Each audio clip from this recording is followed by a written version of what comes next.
Satpam itu sudah memegang fungsi-fungsi kepolisian terbatas. Izin saya, Iya, silakan. jadi itu serasa juga bagus buat rekan-rekan atau BOJP ya, para sahabat Satpam semua yang bila itu diberikan sebelum ke tender, menurut saya ya, berarti kan ada kesempatan dia memberikan rekomendasi. Kalau kita ada di pabrik, ada orang jahat, kita boleh tuh Menangkap sampai memborgol tuh boleh. berarti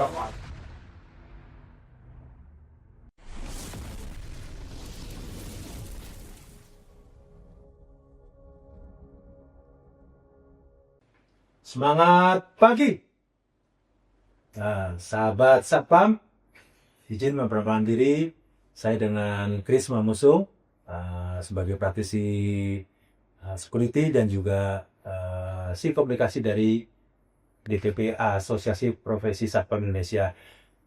Hari ini ya, hari Rabu, tanggal 10 September 2025, ini adalah kali pertama atau perdana podcast daripada APSI, Asosiasi Profesi Satpam Indonesia, menyelenggarakan podcast ya.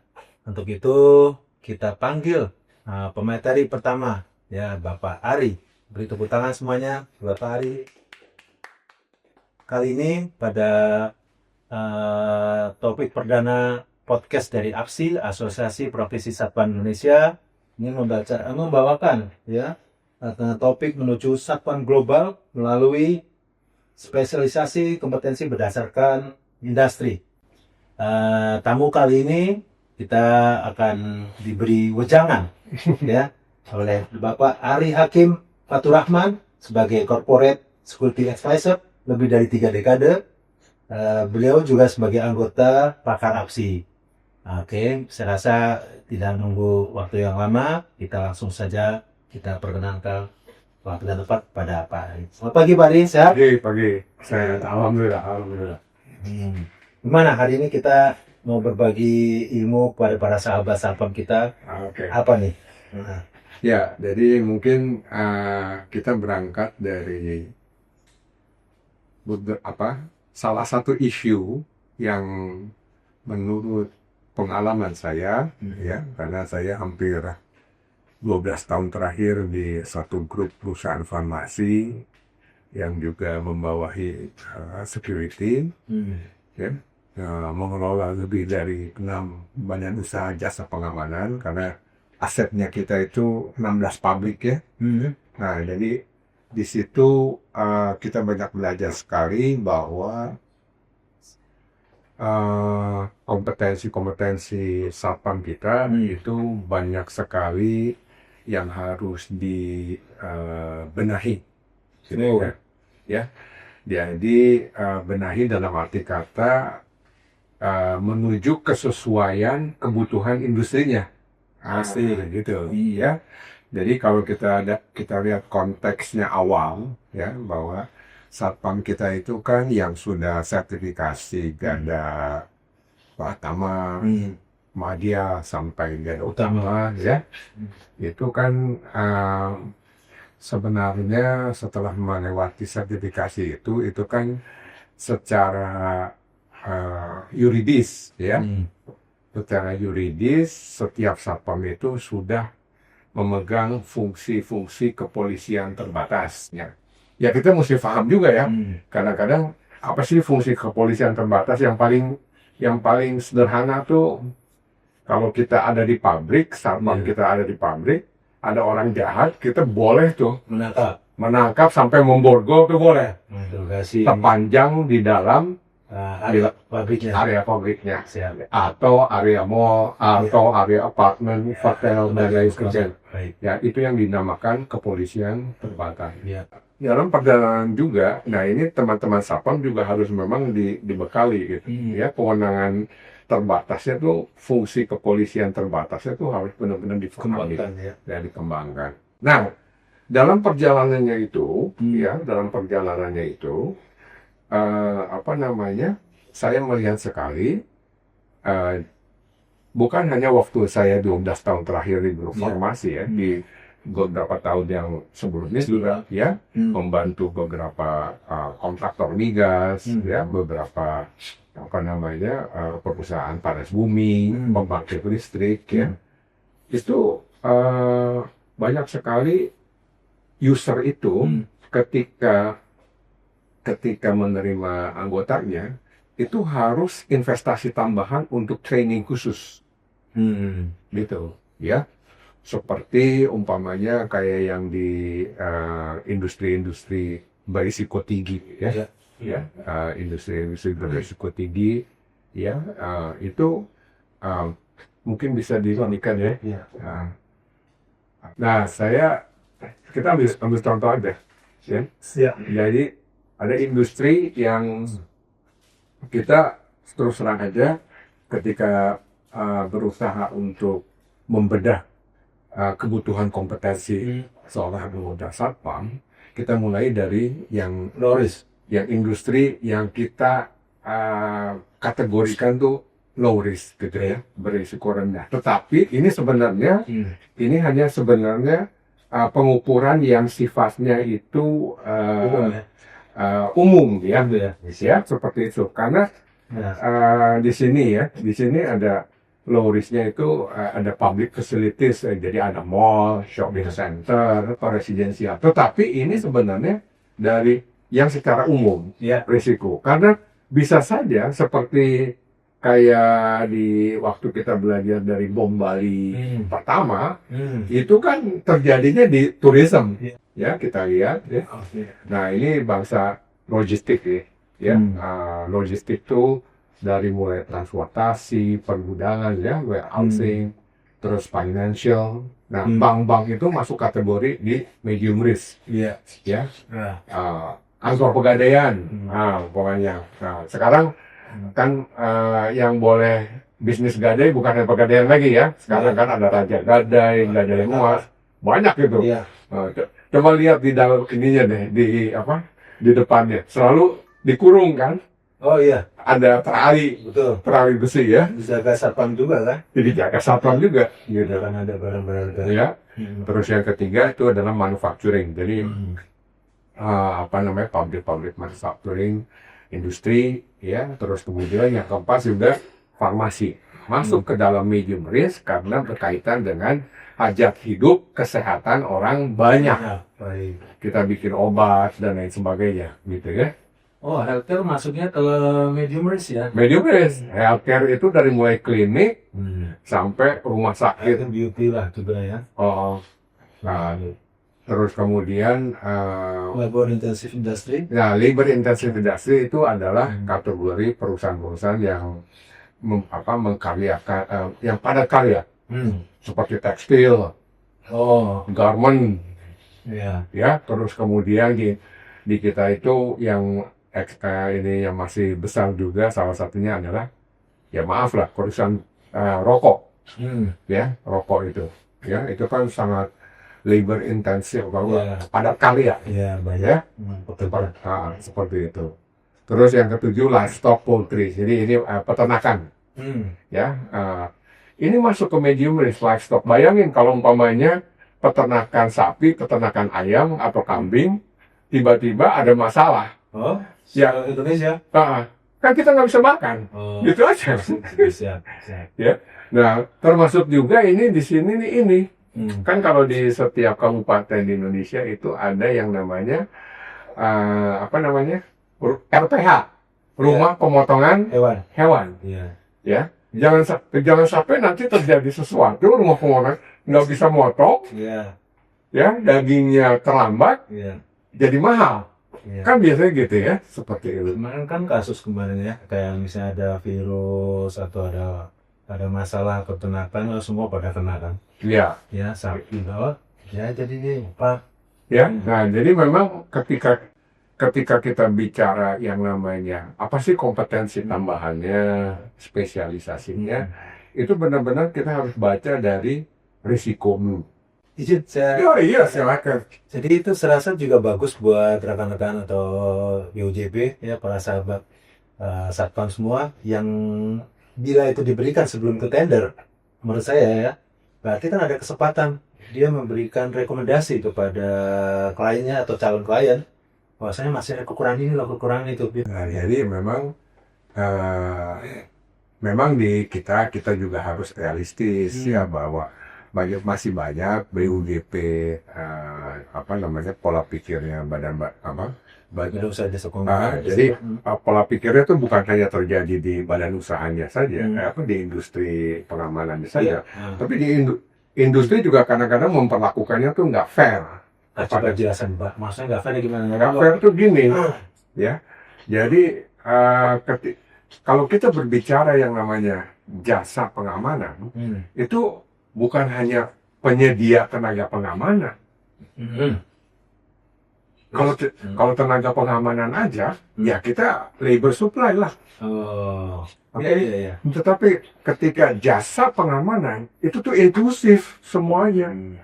Ya, kamu mesti belajar tentang risikonya tuh user kamu. Ya, intelijen areanya mesti jalan. Ya, terus bagaimana mitigasi ketika terjadi apapun. Ya, bentuk-bentuk krisis itu bermacam-macam. Nah, kembali lagi kita teruskan di sini.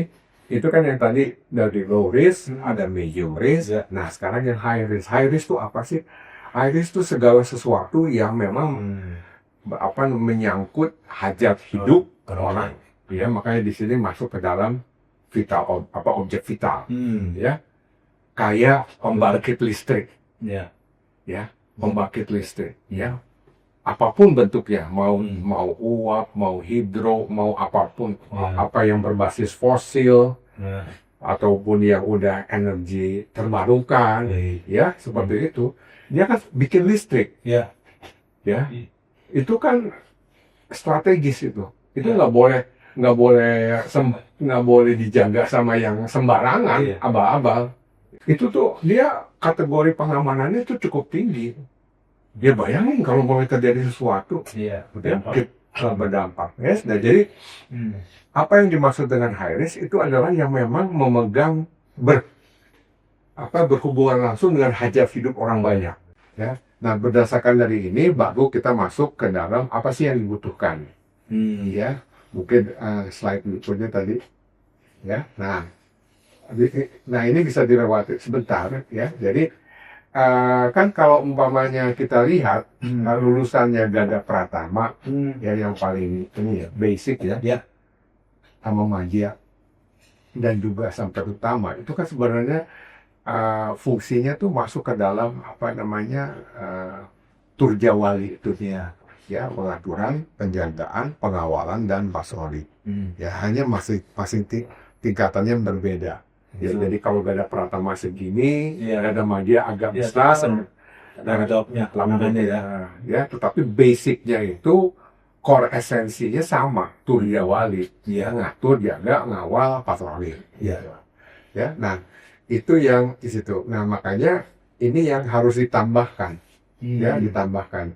Seperti di sini ada Turjawali dasar, Turjawali lanjutan, ya dan lain sebagainya. Ya. Sampai kepada chief security ya. Sampai kepada chief security. Nah ini yang biasanya ini sebenarnya harus sekurang-kurangnya lah. Ya kita harus memiliki ini, gitu. Nah berikutnya, nah ini mungkin yang agak lebih jadi nggak ada Pratama, nggak ada Madya, nggak ada Utama, gitu ya. Dia bisa masuk ke seluruh industri. Ya. Tapi ketika dia masuk ke oil and gas, ke migas, nah dia harus paham apa risikonya ya, risiko terbesar di berbeda. Migas itu apa? Ya, kayak basic fire safety itu wajib, basic K3 ya, kesehatan keselamatan kerja, first aid ya, P3K ya, CPR dan itu masuk high risk ini ya, masuk itu, ya. Nah, terus kemudian kayak masuk ke aviation airport, ya, airport aviation ini. Nah, itu udah diatur, tapi masuk menjadi domainnya Kementerian Perhubungan, Dirjen Perhubungan Darat, ya, itu basic AFSEC, itu wajib, ya, itu dia punya, jadi walaupun dia udah Gada Pratama nggak bisa masuk tuh dia. Jaga airport nggak boleh, dia harus ditambah itu basic AFSEC, ada junior AFSEC, senior AFSEC sampai dangerous good. Nah, ini dangerous good ini biasanya itu di kargo ya. Ya di kargo, baggage handling ya, pengendalian bagasi ya. Dia harus bisa paham kategori-kategori dangerous good gitu. Jadi barang-barang yang nggak boleh masuk ke pesawat ya, seperti Ceritanya boleh. boleh dong. Jadi kalau terkait para sahabat satpam semua, mungkin udah tahu lah Babat Pratama Marga Utama. Nah, bila mana rekan-rekan kita mau masuk ke area aviation atau airport tadi, apakah dari usernya menyediakan kompetensinya tadi dari basic AFSEC, junior AFSEC, senior AFSEC itu, atau tersedia juga di luar, di umum maksud saya, bagaimana Pak? Itu tersedia di umum ya pelatihannya, tapi itu pun tidak hanya tertentu ya. Sepengetahuan saya itu hanya jadi yang mengeluarkan tuh perlu Dirjen Perhubungan Udara gitu ya, kayak diklat training tapi khusus untuk aviation security ya, seperti itu ya. Nah, jadi nggak bisa tuh ya, tapi biasanya semua BUGP yang ngikutin tender yang berkaitan sama aviation, mereka sudah paham. Jadi ada ekstra tambahan, ya seperti itu. Terus kemudian juga kalau dilihat di sini ada yang ada kesamaan, itu profiling. Ya, profiling ada di aviation, terus ada di hospitality sebelah kanan. Nah, hospitality itu poin nomor 4 ya.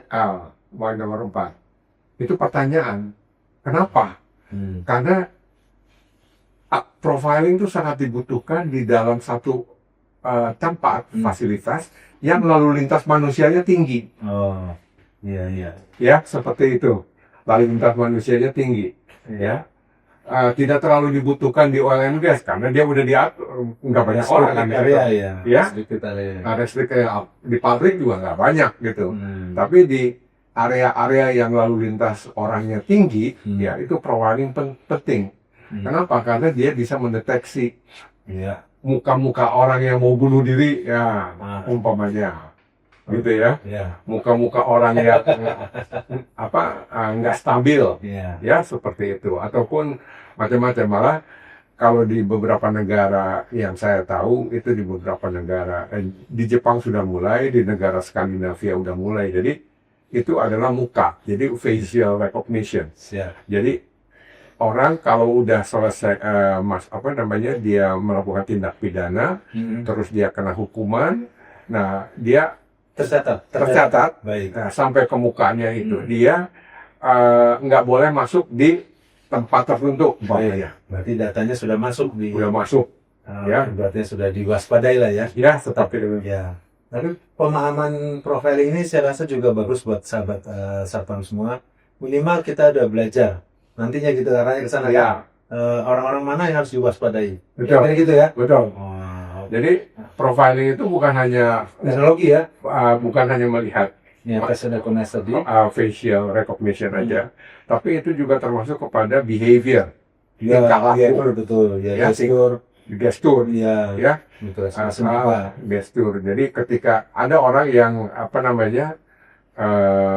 yang memiliki kepribadian yang tidak stabil, ada orang yang merasa terganggu kalau ditanya, kan suka ada, ya seperti itu dan lain. Nah itu orang-orang yang memang mesti masuk ke dalam watch areanya si satpam gitu loh, ya seperti itu. Nah, kita kan belum terlalu advance ya.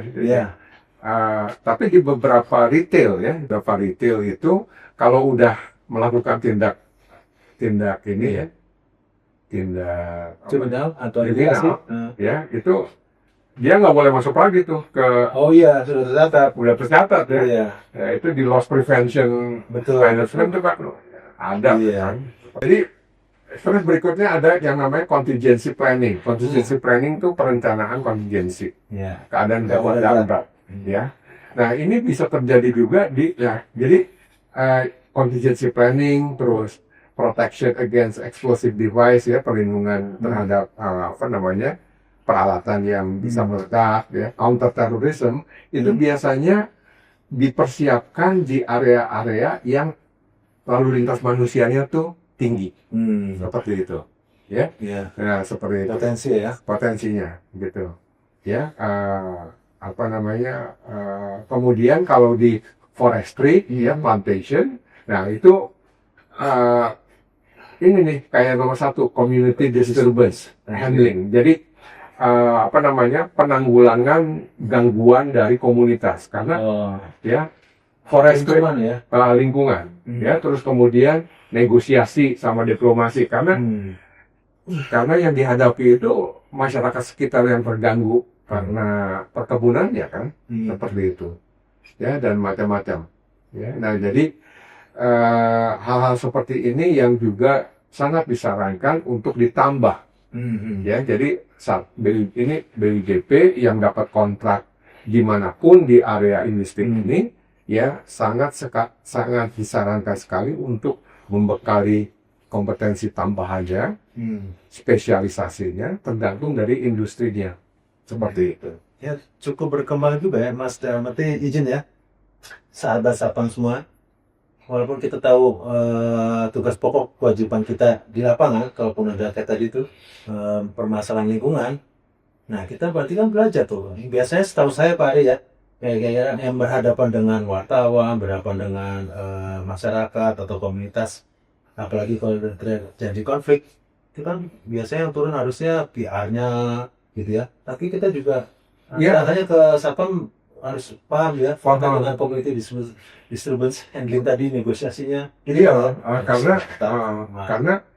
karena anggota kita tuh yang benar-benar ada di lapangan berhadapan langsung sama masyarakat, bukan apa karyawan humasnya, bukan manajemen PR-nya, humasnya atau komunikasi, bukan, dia kan di kantor. Tapi yang berhadapan pertama kali anggota kan. Masih ada koridor-koridor apa yang harus dibicarakan yang boleh dibicarakan ya, itu juga akan menjadi pemahaman knowledge buat security atau Sapang kita semua untuk jadi lebih mumpuni kan. Ya. Lanjut tarik.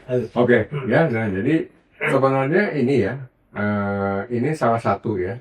Nah, tetapi dalam perkembangannya ya, Satpam kita juga harus dibekali itu literasi digital namanya sekarang. Ya, sekarang zamannya ya literasi digital. Artinya apa? Jadi saya yakin sekali hampir semua satpam kita di Indonesia itu udah pakai gadget ya. Dia hubung ya, dan mana beberapa kalau dia patroli dia udah pakai gadgetnya sendiri ya. Nah, itu juga harus paham kenapa itu adalah untuk mitigasi. Jadi biasanya di kantor di sektor yang risiko tinggi ya kayak migas, pabrik-pabrik tertentu. Jadi kalau satpam itu kedatangan tamu masuk wilayah dia, bawa laptop atau bawa gadget tertentu. Itu aplikasi DMO-nya sekarang ya. Nah, kan kalau di visitor management record-nya kan dia harus declare. Kan kamu bawa laptop, kamu bawa apa. Nah, itu satpam kita tuh harus bisa melihat, memastikan ya tidak terjadi data transfer ya selama si tamu itu ada di lingkungan kita. Ya, kayak di pabrik-pabrik kita dulu itu kewajibannya satpam ditutupin ininya. Ya, port USB-nya.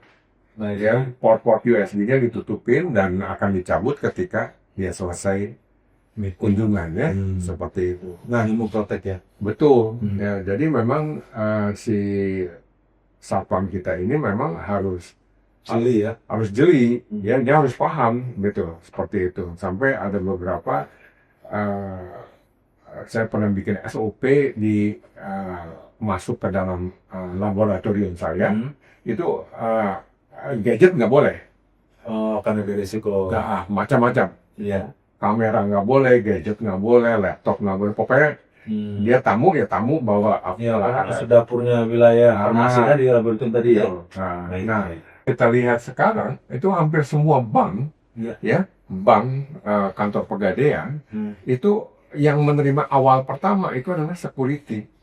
Yang menanyakan Pak, apa yang bisa kami bantu? Apa yang bisa kami bantu pertama, ya begini. Dan yang mengarahkan itu udah satpam seperti itu. Ya, nah jadi apa namanya hal-hal seperti ini kita juga harus ini apa namanya Banyak nih. bekali gitu. Iya.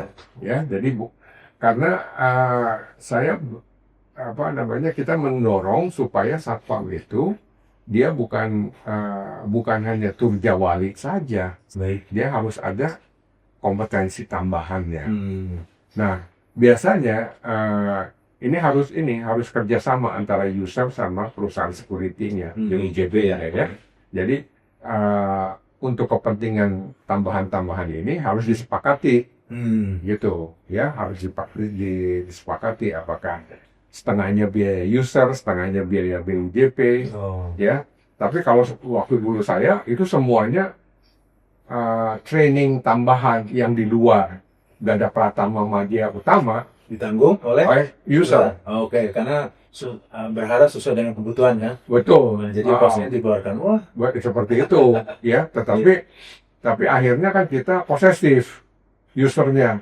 Ketika ganti BUJP, kita maunya anggota itu juga. Jadi ganti bendera doang. Oh gitu. Ya.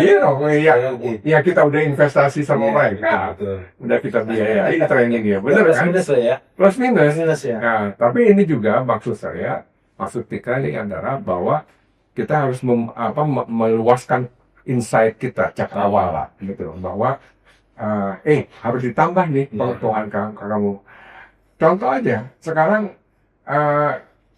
tahu nggak bahwa hanya di Indonesia satu-satunya negara yang ada security-nya, yang ada satpamnya di atas kereta. Coba. Saya baru ya tapi memang ada kan sekarang kita. Ada itu si KAI itu. Iya. Ya kan dia bukan hanya ngejaga stasiun, on board dia. Oh. Iya, satpam on board. Iya. Nah itu kan keren lah. Dan itu tidak terjadi di negara mana, nggak ada. Di negara yang pesawat kita tahu lah. Di pelayaran ada, di setiap kapal ada, di pesawat selalu ada yang namanya air marshal. Iya, ya. Terus kemudian kalau di kapal itu kapal-kapal pelni dan lain sebagainya itu selalu ada security quality. Hanya satu-satunya di Indonesia ya. Nah, hanya satu-satunya di Indonesia yang ada satpam di atas kereta. Apakah itu kereta KRL komuter ya, ataupun yang jarak jauh antar kota ya, seperti itu. Bagus adanya. Ya, dan untuk itu kan ada kekhususan tersendiri. Betul. Seperti itu. Ya taruhlah kita mau ngomong kaitannya dengan kasus yang awal-awal, setahu saya ingat ya. Ada misalnya mati lampu di bawah ya, di bawah tanah gitu jalurnya. Nah itu kan mitigasi bagaimana, siapa yang bisa membantu. Nah ketentuan tenaga dari satpam tersebut ya. Betul, kayak di MRT itu ya. Di MRT itu satpam tuh udah paham tuh. Ya, untuk mendapatkan pelatihan itu kan nggak bisa didapatkan dari Gada Pratama Madya Utama saja. Itu harus ekstra, gitu kan? Karena kayak yang di MRT, LRT sih saya belum lihat dia ada di on board ya. MRT juga saya belum lihat. Tetapi di fasilitas pendukungnya.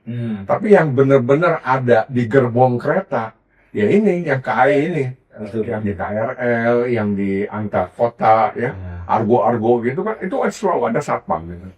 Seperti itu. Tadi kalau kita dapat pemahaman, pertama kita tahu bisnis kita apa dulu, yang kedua resikonya dulu. Betul. Berarti nanti penjurusannya, dan mari kita harus knowledge yang harus tahu ya. Nanti tunggu. Ya, jadi ya mungkin mengakhiri bahwa ini adalah yang mungkin kita harus persiapkan. Baik, dengan demikian. Terima kasih Pak Ari, saya ilmunya.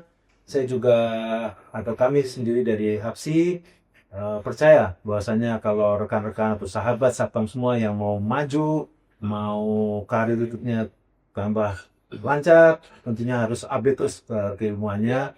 Dengan demikian harapan kami sahabat satpam semuanya diberikan kelancaran, kesehatan, sukses selalu buat sahabat satpam semua.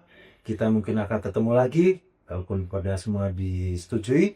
Ya, tiap bulan kita akan mengadakan podcast dari Asosiasi Profesi Satpam Indonesia. Kita undur diri, gitu ya Pak Ari. Semangat pagi. Iya, silakan. Oke.